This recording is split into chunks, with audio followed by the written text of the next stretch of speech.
Hi, and welcome back to Session 4 of Vision 2020. This is a good time to stop and take a few minutes and reflect about the first 3 sessions.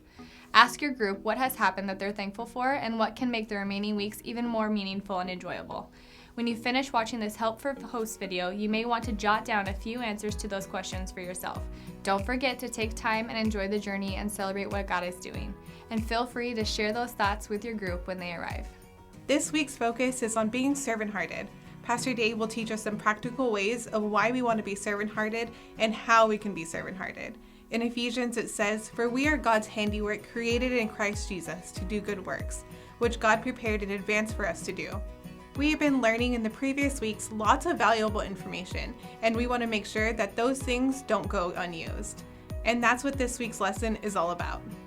In this week's video, Pastor Dave is going to give 6 practical steps to improve our servant-heartedness.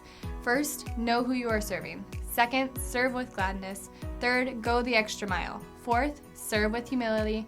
Fifth, don't be argumentative. And last, 6th, play the long game. Pastor Dave is going to cover the 6 points with scriptural references for our daily lives. Please know that being servant-hearted can be a touchy subject for some people.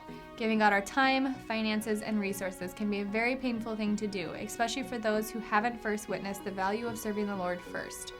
Because usually when we serve, there's also things that we have to give up in that process. We ask that you be sensitive and try to refrain from quick fixes or simplistic answers. More often than not, the best thing that we can do for others is to be quiet, listen, while being empathetic. Asking open-ended questions such as, what were you feeling when that happened? And what were some of the thoughts you had when you experienced that? Is a great way to encourage your group. And remember that your own personal vulnerability will help others be vulnerable as well.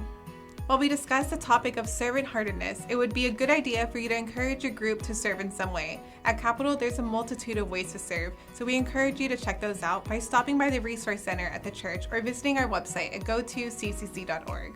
Finally, don't forget to share and record your prayer requests in the back of your study guide.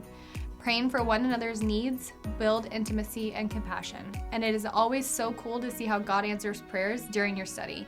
And if you have people in your group that are not comfortable with praying out loud, let them know that that's okay too. Always allow anyone in your group to opt out of anything they don't feel comfortable with yet.